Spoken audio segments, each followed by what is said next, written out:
Assalamualaikum warahmatullahi wabarakatuh. Okey, kita bertemu lagi sekali.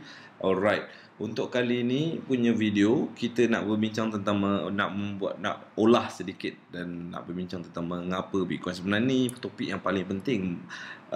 Apa itu Bitcoin tu adalah pada dasarnya sangat surface ni, basic dia pun memang actually mudah kalau kita faham mengapa Bitcoin, kenapa Bitcoin. Sebab kalau kebanyakan orang ataupun pakar-pakar dunia sekalipun yang tahu tentang ekonomi ini, diorang tak mengambil tahu tentang Bitcoin, itu makanya diorang akan membuat satu statement menyatakan Bitcoin tu Ponzi lah, Bitcoin tu penipuan lah dan sebagainya dan lain-lain. Bitcoin adalah duit. Bitcoin memang duit. So kita nak kena bincang kenapa ataupun mengapa Bitcoin. So video ni agak saya plan untuk dipendekkan sikit, kita bertabah sikit. Saya harap dapat kita simplifikan untuk anda semua, untuk anda faham. Okey, kita akan berbincangkan pada hari ini 3 topik. Yang pertama, inflasi. Masalah ni masalah memang masalah besar lah. Masalah besar. Ni sangat-sangat besar. Nombor 2, perbezaan antara wang kertas, fiat, emas dan Bitcoin. Nombor 3, blockchain. So kita pun akan bincangkan juga, kita akan ulah lebih lanjut tentang blockchain. Okey, yang pertama, masalah besar ni yang kita nak bincang ni, masalah betul. Okey, bayangkan bank pusat, sebab sekarang ni pun memang duit datang, kita dapat duit kertas, macam mana kita boleh pegang duit kertas sampai ke kita pun, daripada sebelum sampai dekat kedai pun kita sendiri pun boleh cocok dekat bank, kita boleh ambil duit dekat bank dan duit tu berpusing, kita pakai dan sebagainya kan. So bank pusat, bayangkan bank pusat ni dia cetak duit, dia cetakkan duit 10 juta, dan dia kata kertas tu ada nilai, sedangkan kertas tu tidak ada nilai sebenarnya. Dia dikatakan dia ada nilai. So tidak ada beza RM100, $100, tidak ada beza. Hanyalah kertas. Kadang-kadang ada banyak kertas tu ada lagi bagus daripada duit kertas yang sedia ada. Cuma beza dulu dan sekarang punya duit kertas adalah sekarang plastik lah. Okey, so bayangkan bank pusat dia print 10 juta, dia cetak 10 juta. Duit tu tak akan terus pergi ke orang. Duit tu akan pergi kepada commercial bank. Dan commercial bank dia buat apa? Wang yang dicetak dia gunakan untuk kegunaan transaksi harian. So untuk kegunaan bank branch itu sendiri, dan dia paling kuat sekali, dia create loan. Bank punya function adalah untuk create loan dan untuk memberi kemudahan untuk orang nak simpan duit. Dan juga kat situlah yang di mana cukainya datang. Okey, so letak tu tepi, bank dia akan create loan. Daripada 10 juta dia akan boleh buat keuntungan sampai pergi jadi 20 juta dengan loan. Dan juga ATM, yang kat sini kita nak cerita kat mananya inflasi tu. Okey, so duit ni bila ada transaksi harian, dia buat loan, dia buat ATM tu, duit tu keluar daripada commercial bank, akan masuk ke kedai dan sebagainya. Okey, dan duit tu akan sampai kat 3 jenis orang. Terdapat 3 jenis manusia di sini. 3 jenis manusia. Yang pertama adalah orang-orang yang tidak percaya kepada bank, yang tidak suka kepada bank, riba dan sebagainya. Diorang punya ideologi, diorang punya pahaman ataupun diorang punya prinsipal hidup diorang dan sebagainya. Okey, ada ramai jenis orang yang tidak percaya kepada bank, yang tidak suka kepada bank. Dan nombor 2,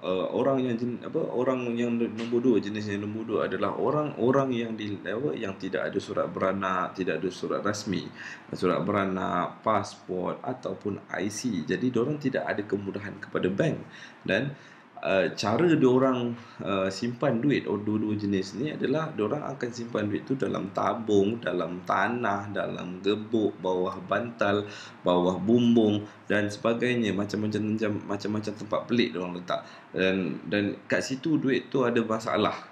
Jadi kita akan bincang ni, kita ikut flow dia. Dan orang yang ketiga yang terakhir adalah orang yang seperti kita, yang ada kemudahan kepada bank. Kita ada debit card, kita ada macam-macam tools sekarang ni yang dinyatakan tu adalah kita boleh isi duit dekat dalam tu, prepaid card ke, Visa, debit card kita.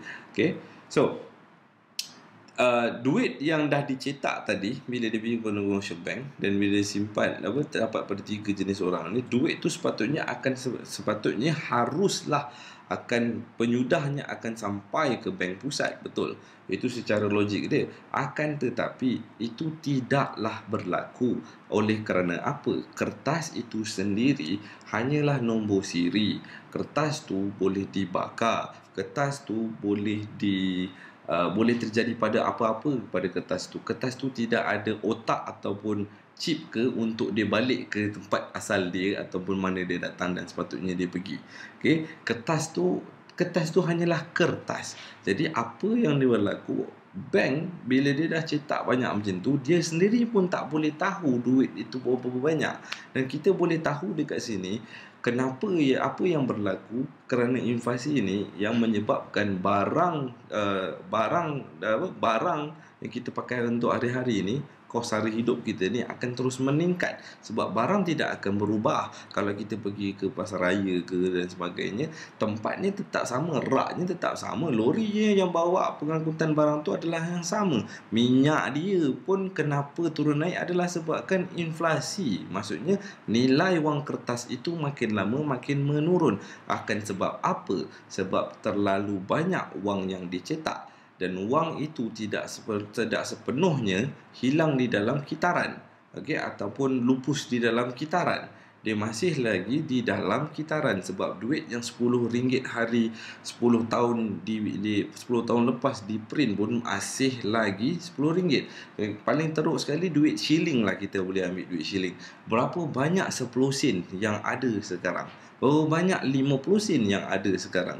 10 sen kalau kita kumpul-kumpul boleh jadi 100. Betul. Jadi sama juga dengan duit shilling yang lain. Berapa banyak duit shilling yang ada di dalam kitaran. Dan duit ini sebenarnya kalau dihimpun menjadi amount yang besar. Dan duit inilah yang tidak berpusing. Jadi disitulah masalahnya.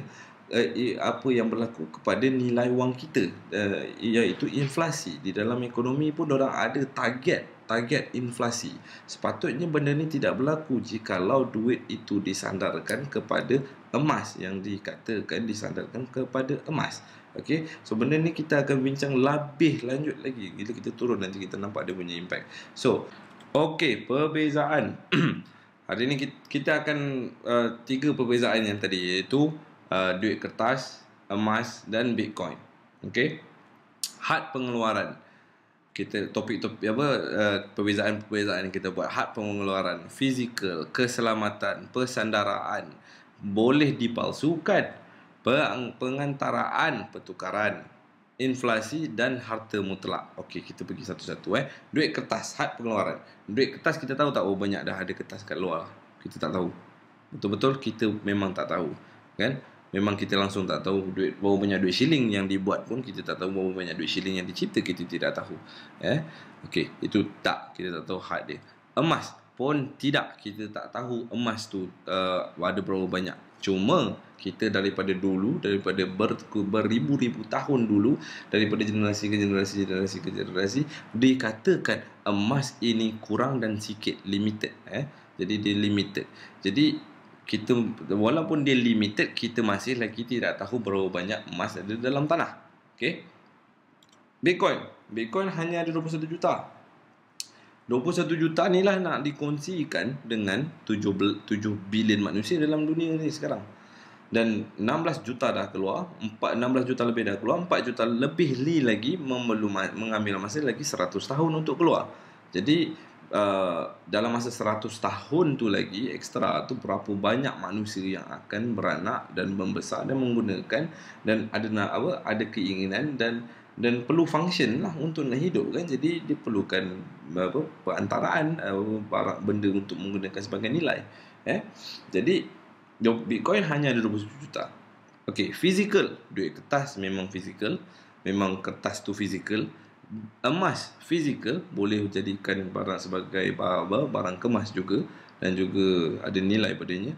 Bitcoin Bitcoin tidak mempunyai fizikal. Bitcoin hanyalah digit dan kod yang tidak boleh dimanipulasi ataupun diduplikasi ataupun diklonkan. Okey, keselamatan. So, kertas memang keselamatan pun out oleh kerana apa? Kita tak boleh bawa duit yang terlalu banyak. Kalau kita bawa duit terlalu banyak, keselamatan kepada kita boleh dirompak dan sebagainya. Emas pun sama. Kalau kita bawa emas dalam sekilo pun dalam poket kita, hati kita pun berdebar-debar. Rasa tak tenang jiwa kita. Bila-bila masa boleh dirompak. Tapi dengan Bitcoin, kalau kita ada 100 Bitcoin yang pada hari ini, satu Bitcoin tu dah 80,000 lah, kita ada 100 Bitcoin tu dah ada berapa dah tu. Dan tak ada siapa pun tahu. Kerana apa? Kerana Bitcoin tu tak boleh nampak, dia tidak berbentuk fizikal.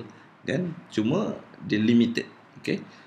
Persandaraan duit kertas dikatakan satu ketika dulu sampai ke sekarang masih lagi fakta itu tidak berubah. Dikatakan duit kertas disandarkan kepada emas. Akan tetapi tidak. Kerana apa? Kalau duit kertas tu disandarkan pada emas, kita patut boleh ambil duit kita ni, contoh RM50 ke berapa puluh ringgit ni kita ada, kita boleh pergi ke bank ataupun kita boleh pergi ke bank pusat, kita boleh beratur dekat kaunter tu, kita boleh minta dekat dia, saya nak tukar RM50 dengan emas bernilai, saya nak tukar duit ni dengan emas bernilai RM50. So kenapa dia suruh kita balik? Sebab emas tidak disandarkan, duit kertas tidak disandarkan dengan emas. Dan emas yang dijadikan sebagai reserve kepada negara itu, kita sendiri pun tak tahu berapa banyak. Okey. Emas apa persandaraan dia? Persandaraan dia pada demand. Jadi ramai orang daripada berkurun-kurun lamanya dikatakan emas itu ada nilai padanya. Oleh kerana apa? Emas itu adalah sangat kurang di dalam tanah dan tak mudah untuk didapatkan. Okey, bahan logam ni. Okey. Bitcoin persandaraan pun sama seperti emas. Dia limited, tidak boleh diklon, tidak boleh dimanipulasi. Maksudnya tak boleh nak ubah. Okey. Dan dia limited. Okey. So dan di situlah datangnya permintaan orang ramai yang boleh menggunakan benda ni sebagai penyimpanan nilai di dalamnya. Okey. Sebab tu Bitcoin setiap digit tu ada nilai pada dia. Okey. Boleh dipalsukan. Duit kertas memang sah boleh dipalsukan. Kita boleh print, kita boleh kod tu dengan scan yang dahsyat sekarang ni. Sebab tu duit kertas sekarang ni beralih arah daripada kertas menjadi duit plastik. Sebenarnya dia duit plastik. Okey. Emas pun boleh dipalsukan. Ada orang buat jongkong emas tu atau bullion tu, dalam dia kosong, luar je ada emas, dan luarnya punya emas pun nipis je. Okey. Bitcoin langsung tidak boleh dipalsukan. Oleh kerana apa? Oleh kerana blockchain teknologi itu tadi. Nanti kita akan bincang the next one, topik nombor 3 kejap lagi. Kita akan bincangkan blockchain tu apa. Okay? Oleh kerana itu tidak boleh dipalsukan. Sebab setiap transaksi direkod. Maksudnya setiap transaksi masuk daripada kewujudan satu Bitcoin tu direkodkan, sehinggalah bila dia bertukar setiap transaksi yang tukar bergerak daripada satu wallet ke satu wallet tu akan dicatat. Okey, alright. Pengantaraan dan pertukaran, maksudnya duit kertas ni kita boleh gunakan untuk kita bayar minum, untuk kita bayar makan, untuk kita bayar apa-apa. Sebab apa? Pada kita dikata di bank pusat ataupun daripada dulu lagi, duit kertas ni boleh dijadikan sebagai pertukaran. Okey. Emas tidak. Sebab apa? Kalau kita pergi kedai mamak kita order air, takkan kita nak cakap aneh, kira waktu aneh pun kira dia cakap 0.2 gram bos. Oh, macam mana tu nak cari? Takkan semua orang nak kena pegang kata pemberat kan? Pemberat nak test berapa berat emas tu nak cari. Jadi emas tidak boleh dijadikan sebagai pengantaraan ataupun pertukaran. Bitcoin. Bitcoin boleh sebab apa? Bitcoin ada 8 titik perpuluhan dan di setiap bits tu ada nilai padanya. Jadi digit. So tak apa. Ni kita akan tengok pada pada video yang sebelum ni pun saya dah ada cerita mengapa itu Bitcoin. Bitcoin ada 8 titik perpuluhan dan setiap digit tu ada nilai padanya. Jadi setiap digit nilai dekat dia tu boleh dicari lah sampai sehalus-halus rupa kita nak 80 sen boleh sebenarnya. Okey. Inflasi duit kertas, tadi kita dah tengok duit kertas memang boleh inflasi dan memanglah duit kertas ni mengakibatkan inflasi.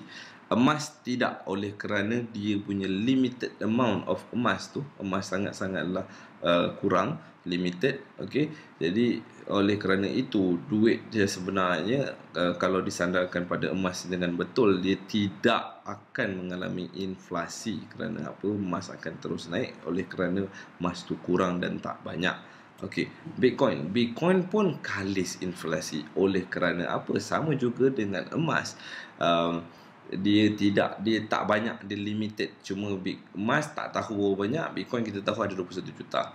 Okey, harta mutlak ni, duit kertas bukanlah harta mutlak. Oleh kerana apa? Kalau duit kita letak dalam bank, duit kita, kalau kita bankruptcy, duit kita boleh diambil ataupun dibekukan oleh sesuatu individu ataupun sesuatu badan. Okey, sama juga dengan rumah, sama juga dengan tanah. Okey, kalau negara itu sendiri bankrupt, seperti mana Venezuela, Zimbabwe, Greece, Italy ni boleh bankrupt. Bila dia bankrupt, dia nilai pada rumah, duit kertas dengan tanah memang tidak ada nilai padanya. Oleh kerana apa? Tidak ada orang yang mampu dekat dalam negara tu nak membeli.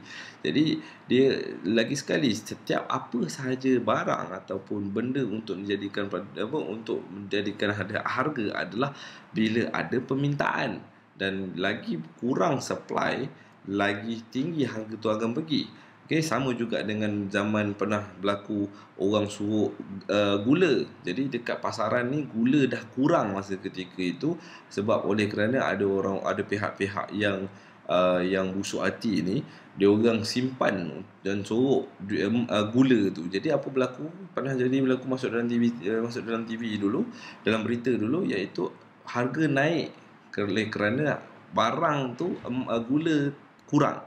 Jadi kat sini nampak bila ada permintaan, kurang supply, harga akan naik sebab permintaan daripada orang ramai itu lagi banyak daripada apa yang ada. Okey. Emas adalah salah satu harta mutlak, sebab bila negara bankrupt, rumah kita pun bankrupt, kita hanya ada emas, dan emas tu tak ada siapa pun tahu kita ada emas. Hanya kita dengan Tuhan saja. Kalau kita orang Islam, kita kena bayar zakat lah, sebab kita menyimpan emas. Kerana apa? Emas tu memang ada nilai padanya sebab dia limited, dan bila dia limited, benda tu jadi berharga. Dan dalam Islam memang kita kena bayar zakat, kan? Dan kalau kita bankruptcy, kita apa-apa jadi pada kita pun, emas itu tidak boleh dirampas. Sebab tak ada siapa pun tahu kita ada emas. Begitu juga dengan Bitcoin. Bitcoin ni adalah harta mutlak. Bitcoin tidak boleh diambil orang. Bitcoin tidak boleh dibekukan oleh sesiapa pun. Dan Bitcoin ni, jikalau berlaku sebuah negara tu bankrupt, Bitcoin lah ada nilai padanya untuk dijadikan sebagai nilai. Seperti mana Venezuela pun menggunakan Bitcoin, Zimbabwe pun menggunakan Bitcoin. Negara-negara yang sekarang ni tengah susah, negara-negara seperti Palestin, Syria dan sebagainya pun menggunakan Bitcoin, oleh kerana duit yang mereka ada, kerajaan yang mereka keluarkan, duit itu tidak ada nilai. Macam Palestin, negara dah kucak-kacir. Jadi Bitcoin ada nilai. Jadi Bitcoin boleh dijadikan perantaraan dan juga nilai di dalamnya. Okey, so kita nak masuk topik blockchain.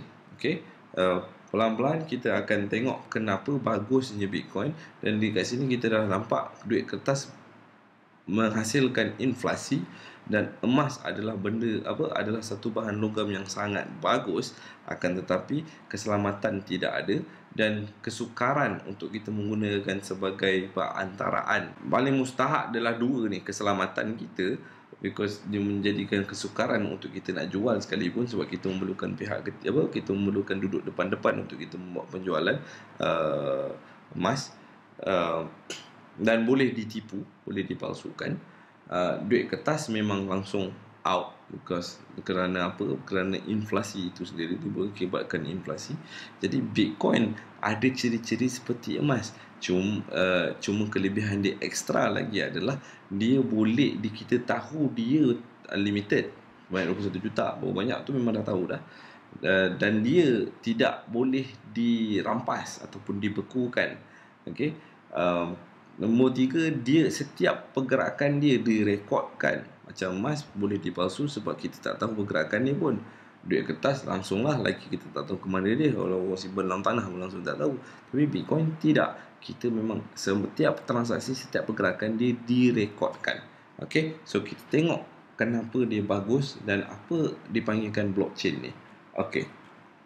Blockchain mempunyai nilai sebagai pengantaraan. Macam saya sebut tadi, dia boleh dicari-cari kepada halus-halus, mempunyai nilai tersimpan pada setiap digit. Jadi macam emas ni menjadi pengantaraan tidak boleh, tapi di dalamnya disimpan nilai sebab di atas permintaan. Jadi sama juga dengan Bitcoin setiap digit itu ada nilainya. Jadi sebab tu dia boleh dicari kepada lagi halus, sekecil-kecil warna yang kita nak. Menggunakan teknologi blockchain. Apa itu teknologi blockchain? Ini dia. Tidak berpusat. Blockchain memang tidak berpusat. Kerana apa? Kalau kita tengok apa itu Bitcoin tadi, video yang sebelum ni, dia adalah satu network di dalam internet. So jikalau siapa pun boleh ambil protokol tu dan install di dalam komputer mereka, dan mereka sambung connected, dia install software tu, orang boleh sambung orang akan secara automatik ada internet, orang akan sambung ke dalam network, dipanggil Bitcoin network, dan mereka ni akan bersambung. Bila mereka automatik tersambung ke dalam network, dalam talian atau dalam jaringan yang sama. Dan itu yang dia dikatakan tidak berpusat. Tidak memerlukan dokumen rasmi ataupun surat beranak. So bagi seperti negara-negara yang miskin seperti Indonesia, yang di mana rakyat dia ramai, hanya 30% sahaja yang mempunyai kelebihan kemudahan kepada bank. Tapi 70% lagi tidak mempunyai kemudahan kepada bank. Jurang antara kemiskinan dan kekayaan di negara tersebut adalah jauh sangat, dan hanya 1% sahaja adalah keluarga pertengahan ataupun orang-orang pertengahan. Ada hak untuk menyimpan dan ada hak untuk hidup, dan mereka perlu hidup untuk sara diri mereka, untuk hidup, kan? Benda yang kita perlu hidup adalah, dan kebanyakan benda yang kita hidup sekarang, kita perlu hidup ni, kita perlu makan, kita perlu semua tu memerlukan sesuatu yang ada nilai untuk menjadikan pengantaraan, dan juga kalau boleh nilai tersebut, kalau dia limited macam emas, itu lagi bagus, kan? Kos transaksi fee yang rendah. Ini pun kita ada bincang apa itu Bitcoin di video yang sebelumnya. Kos transaksi. Sekarang ni, kalau macam saya tadi cakap tadi, cost tu kalau saya nak hantar duit ke mana-mana, kita kena percaya pada bank ataupun PayPal ataupun Western Union, ataupun ada orang tengah yang kita kena tu. Dan mereka punya fee adalah sebanyak 15% ke 30%. Jadi Bitcoin pun memerlukan transaksi, tapi fee-nya tu sangatlah rendah. Oleh kerana apa?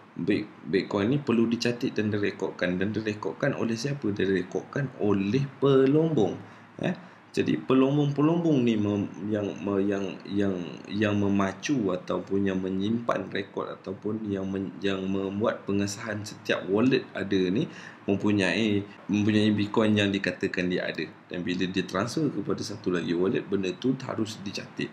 Jadi dia tidak direkod ataupun tidak boleh dimanipulasi seperti mana duit kertas, sebab bank pusat hanyalah bank pusat saja yang boleh issue duit tersebut.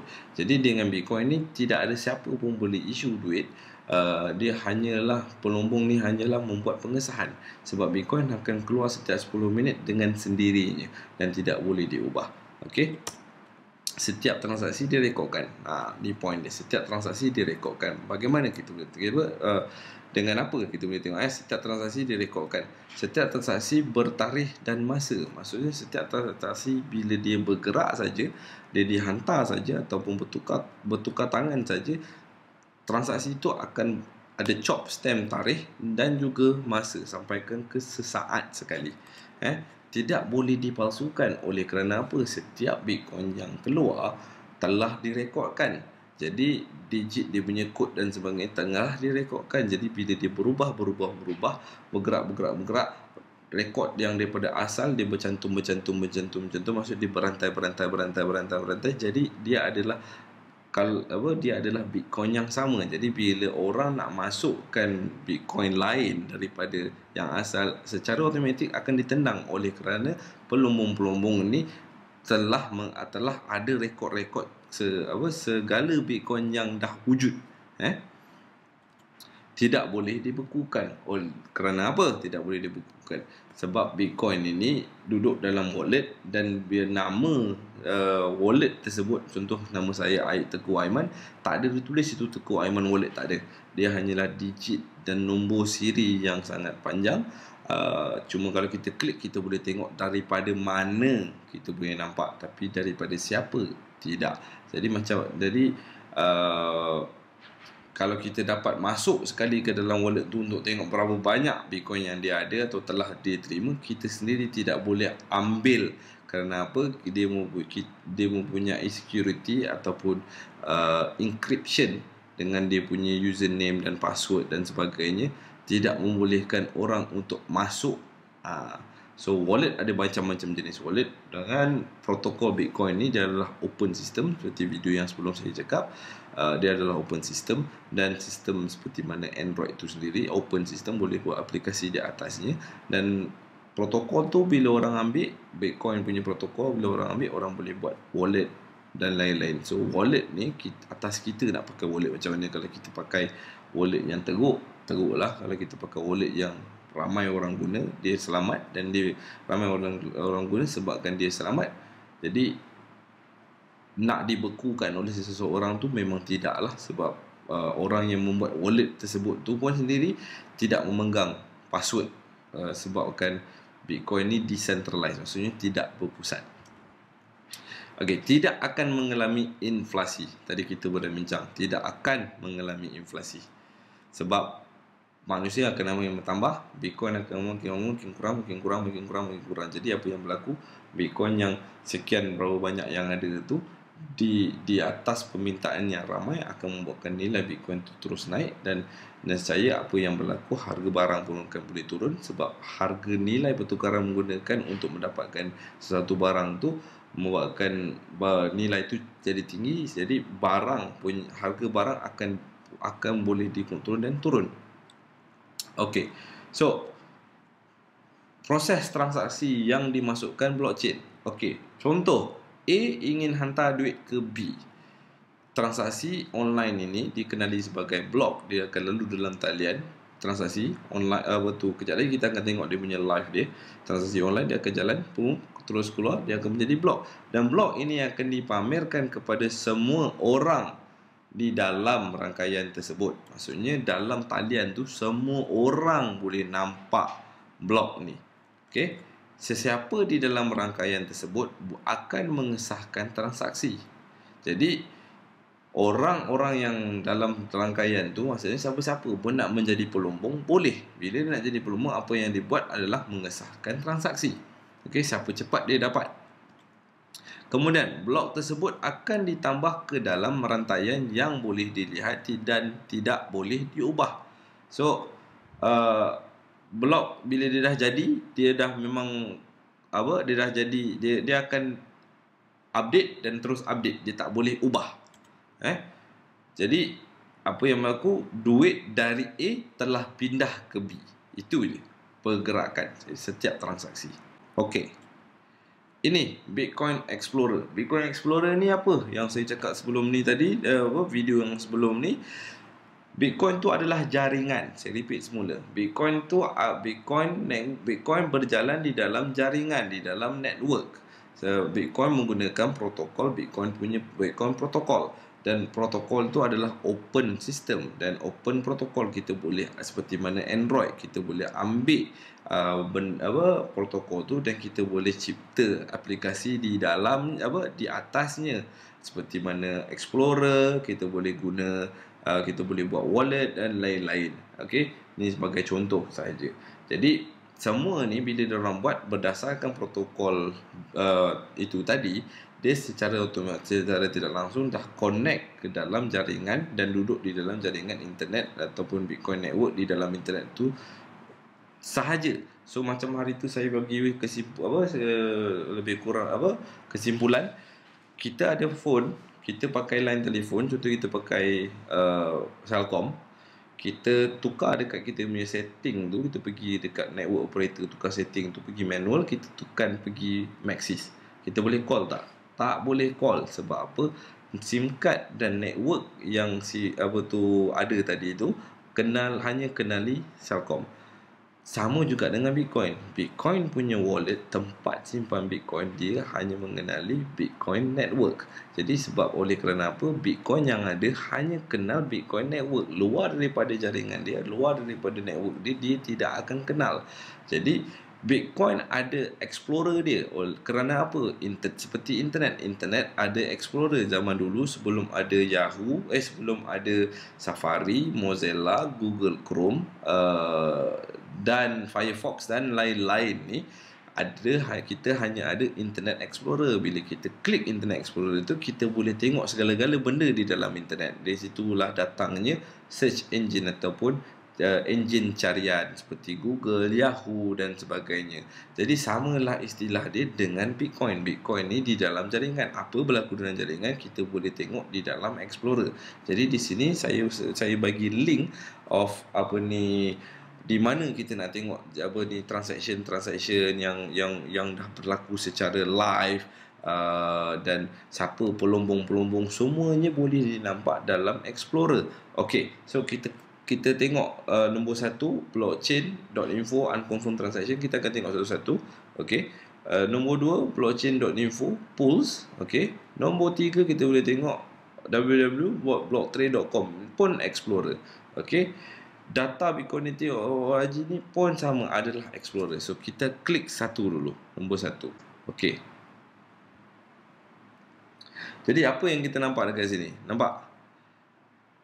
Okey, sebelum tu nama blockchain ni bukanlah nama blockchain. Blockchain tu adalah teknologi. Jadi syarikat ni yang buat wallet, syarikat ni dia bagi wallet sebenarnya. Nampak ada wallet ni. Okey, dia buat wallet. Okey, wallet dia adalah wallet yang di mana wallet dia salah satu yang paling secure lah. Okey, yang paling banyak ramai orang pakai. So dia menggunakan nama blockchain tu sendiri sebagai nama syarikat dia. Okey, so dia pun ada Explorer jadi apa yang kita tengah nampak ni dipanggil unconfirmed transaction. Maknanya transaksi yang belum dikonfirm ataupun belum disahkan oleh belum disahkan oleh pelombong. Okey, jadi kita nampak ni live ni. Nampak yang saya katakan tarikh dia stamp tarikh dan masa hingga ke saat. Jadi kita boleh nampak 46 saat, kita boleh tengok kat situ. Jadi dia ni tak tidur, dia akan terus berjalan. Ini adalah segala transaksi yang berlaku di dalam dunia ni sekarang. Okey, jadi bila dia pergi ke sini, dia pergi ke mana? Okey, kita nak tengok macam mana dia buat pengesahan. Siapa buat pengesahan? Okey, kita tengok seterusnya. Ni dipanggil info pools. Maksudnya ni apa? Ni dipanggil hash distribution ni. Dia dipanggil komputer-komputer yang di dalam network, di jaringan Bitcoin tu tadi, Bitcoin network tu tadi, yang melakukan pelombongan yang melakukan pengesahan setiap transaksi. Jadi kenapa ada pie chart ni? Jadi pie chart ni sebenarnya mereka ni adalah orang-orang yang mempunyai mesin-mesin yang besar ni lah, banyak sangat mesin yang membantu menyelesaikan soalan matematik yang dihasilkan oleh protokol tu tadi. Jadi benda ni sebab tak semua orang boleh buat pengesahan. Kalau kita nak buat pengesahan, kita memerlukan komputer lah, sebab dia adalah matematik, dia adalah menggunakan kod dia matematik kan. Jadi kita nak buat sendiri secara manual mungkin berbulan kita akan ambil masa. Seperti mana Stanford University ada profesor tu mengambil masa 2 bulan untuk menyelesaikan satu blok. Okay, so benda ni setiap 10 minit Bitcoin, video yang sebelum ni saya cerita Bitcoin keluar setiap 10 minit. Jadi setiap sebelum 10 minit yang berikutnya keluar, dia kena selesaikan dulu ni. Jadi yang nak selesaikan blok yang ni ataupun transaksi yang ni, ramai-ramai berapa banyak komputer atau banyak power yang di dalam network tu berebut-rebut, berlumba-lumba untuk menyelesaikan. Jadi di sinilah bila banyak power, banyak dia punya komputer dia dikesan oleh jaringan tu sendiri, dia akan keluar dekat sini dalam bentuk pie chart ni lah. Okay, dalam bentuk pie chart ni. Jadi kalau orang tu kata dia melakukan pelombongan seorang diri, kita boleh tanya dekat dia, mana engkau ni? Sebab apa? Di sini untuk wujud di dalam ni, dia tak perlu nak ambil dokumen pergi submit dekat mana-mana badan. Sebab apa? Bitcoin tidak ada badan, Bitcoin tidak ada syarikat, Bitcoin tidak ada institusi sekalipun. Bitcoin hanyalah satu protokol, satu software di dalam internet yang dicipta oleh orang yang saya sebut namanya, untuk menjadikan, dan benda tu dijadikan sebagai open, dia buat open dan semua orang boleh menggunakannya. Dan dia memang nak menjadikan Bitcoin ni sebagai satu nilai yang boleh dijadikan perantaraan, dan juga boleh disimpan nilai padanya seperti mana emas, sebab dia limited. Okay, jadi siapa saja yang wujud dalam ni, mereka adalah orang-orang yang mempunyai kuasa besar. Kuasa maksudnya power komputer mereka tu kira banyak, dan network atau jaringan akan kesan mereka dan mereka akan listed dekat sini. Okay, so kami datang daripada Bitcloud Network. Okay, so kita boleh tengok dekat sini. Okay, kita boleh tengok apa yang dikatakan blok-blok tu. Okay, tengok saya klik hide ni. Sebelum tu, kita back dulu. Okay, kita boleh nampak ni 30 hari bulan, 11 pukul 11, 1, 16. Okay, blok yang Bitcloud dapat, kita boleh buka. Okay, sebelum tu saya tutup ni dulu. Okay, so kita boleh nampak blok hide ni, kita boleh nampak tahap kesusahan blok tersebut. Okay, ada network, tahap kesusahan dia, tahap kesukaran ni akan makin lama makin meningkat jikalau network sedar yang lagi banyak pelombong. Pertama, nombor dua, jikalau salah satu pelombong tu menyelesaikan satu transaksi atau satu pengesahan tu dengan cepat, dengan terlampau cepat, dia akan buat blok yang seterusnya tu lagi susah. Okay, so di dalam blok ni ada 1668. Jadi yang kita nampak tadi yang dikeluarkan bersusun turun laju tu, okay, yang kita tengok tadi dekat sini, yang dikeluar ni, secara laju ni. Okay, so ni setiap transaksi ni ada beberapa transaksi. So ini semua akan duduk dalam blok. So dalam satu blok ni ada 1668 transaksi. Okay, dan kita boleh nampak yang dalam video sebelum ni saya ada cakap blok reward ni tidak boleh diubah. Okay, dia akan berlaku setiap 4 tahun, akan bagi kurang. Sekarang ada 12.5. Pada tahun 2020 dia akan menjadi 6.25. Okay, dan transaction fee tu nampak tak yang dikatakan tadi, charge transaksi yang sangat rendah. So transaksi fee ni 3.7 Bitcoin ni adalah keseluruhan daripada 1668. Okay, jadi kita boleh buka. Alright, so tadi kita nampak tadi ada 1668 transaksi di dalam blok ni tadi. So kita boleh nampak kenapa saya bawa ke dalam ni, sebab kita boleh tengok sampai ke mana benda ni. Itu saya nak tunjuk 12.5 ni keluar ke mana yang setiap transaksi itu berlaku, setiap transaksi itu direkodkan. Jadi ni ada 1668 transaksi di dalam blok ni. Jadi dia ada fee dia 3.72 tadi. Dan kita nampak ni yang blok reward ni, setiap kali Bitcoin tu keluar, cara Bitcoin tu keluar adalah dalam setiap blok ni ada hasil dia. Kalau kita tengok video sebelum ni, so benda ni setiap 10 minit. Okay, so kalau kita campur 12.5 ni campurkan dengan 3.72 ni, kita akan dapat 16.22. Jadi nampak ni, newly generated coin ni, newly generated coin. Jadi newly generated coin ni bila dia keluar setiap 10 minit ataupun di dalam blok tu dia keluar, dia dah dapat penghasilan, itulah reward ataupun hadiah kepada upah kepada pelombong itu tadi yang dapat menyelesaikan masalah matematik itu tadi, dapat selesaikan buat pengesahan, dia dapat update. Jadi bila dia keluar takkan dia terbang-terbang, jadi dia mestilah masuk ke dalam satu tempat. Bila dia masuk dalam satu tempat, dia masuk tempat mana? Mesti dia masuk dekat dalam wallet. Jadi yang kita akan nampak dan kita bakal tekan ni adalah wallet Bclub. Okey, jadi dalam wallet Bclub ni kita akan nampak nanti. So masuk dia dekat sini, setiap kali Bitcoin tu sama ada bergerak, bertukar tangan, berubah, dia akan direkodkan. Dan setiap kali dia keluar, okey, macam mana dia keluar setiap 10 minit tu, video sebelum ni kita dah ceritakan, bila dia keluar pun direkodkan. Jadi bila dia keluar aja, wujud je, dia akan masuk dekat dalam wallet. Jadi bila dia masuk dalam wallet, dia adalah transaksi yang pertama untuk 12.5 ni. Jadi kita boleh klik dekat sini. Okey. Jadi untuk Bclub ini adalah keseluruhan total selama 4 tahun dia melombong, dia telah mengkolek 66,438 Bitcoin. Dan transaksi blok ataupun pengesahan transaksi yang dia dah telah lakukan, blok yang dia telah lakukan selama 4 tahun dah ada 4,251. Okey. Jadi yang final balance nya, dia balance sampai 13,846 banyak Bitcoin tu, kan?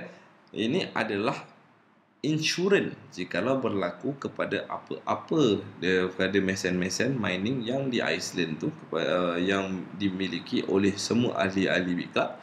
Iceland adalah tempat yang paling bagus untuk kita simpan server, sebab Bitcoin mining, mesin mining Bitcoin ni adalah seperti mana, serupa macam server. Dan oleh sebab itu Google, Facebook, Amazon dan nama-nama syarikat yang besar-besar ni, mereka letak server-server mereka di Iceland, dan sama tempat yang di mana satu kawasan di bawah NATO, di bawah UN, di bawah NATO, dengan penuh security. Dan di situlah Bclub pun ada di situ, Google dan Amazon dan lain-lain semua ada dekat situ. So kita pergi the next tu. Ini adalah salah satu juga. So ni adalah yang saya tunjukkan ni, keseluruhan ni adalah Bitcoin Explorer ni. Ni bukan total Explorer yang ada. Dia ada banyak lagi Explorer. Kita boleh kita boleh cari, tak ada masalah. Kita ataupun boleh layari bitcoin.org. Bila kita buka bitcoin.org, kita boleh nampak segala-gala, boleh baca, dan kita boleh buka kat mana Explorer dan lain-lain. Cuma saya listkan sikit lah. Maksudnya Explorer ni bukan satu ni. So ni salah satu juga Blocktrail. Nampak ni ada Explorer, mereka juga ada wallet. Okay, kita boleh nampak /pool dan sebagainya. Kita boleh nampak list, sama juga pie chart tu. Dan macam saya katakan, ada Bclub network di situ. So sama juga dengan ni. Ini basically pun adalah salah satu Explorer. Kita boleh tekan hash rate dia, itu hash rate komputer punya hash rate, dan kita boleh nampak nama-nama Npool, Bclub network. Dan ni ada ekstra sikit, dia boleh nampak sampai logo ada Bclub network. So rumusan pada hari ini adalah ini Bitcoin jauh lebih bagus daripada duit kertas. Bitcoin Bitcoin ada ekstra kelebihan pada emas, dan tidak boleh dimanipulasi, tidak boleh diolah, tidak boleh diubah, membuatkan Bitcoin tu makin lama makin naik harga, dan sebabkan dia limited dan permintaan makin lama makin banyak. Sebab macam saya cakap, bila kita nak communicate dari segi kita nak buat call, video call adalah free. Tapi bila kita nak membeli ataupun kita nak memberi nilai kita yang ada pada kita kepada seseorang jauh ataupun dekat, kita dikenakan dengan charge, dan benda tu tak free. Dan duit yang kita pegang makin lama makin mengurang nilainya yang ada padanya. Sebab tu ekonomi, kalau yang berlaku pada tahun 1997, kegawatan ekonomi, dan sama juga pada tahun 2008 pun sama kegawatan ekonomi. So benda ni berlaku setiap 10 tahun sebenarnya. Jadi pada tahun 2018, tahun depan pun benda ni akan berlaku, iaitu inflasi. So inflasi adalah masalah besar, dan dengan Bitcoin kita boleh lepas daripada masalah inflasi ini. Perlu ambil tahu Bitcoin kerana apa, suka atau tidak, satu hari nanti anda akan pasti akan menggunakannya. Dan educate diri sendiri, cari, boleh baca, dan jom melombong bersama-sama kami dengan BitClub, dan kita lepaskan diri kita daripada masalah kewangan ataupun gegaman ekonomi semasa. Assalamualaikum warahmatullahi wabarakatuh, dan salam sejahtera.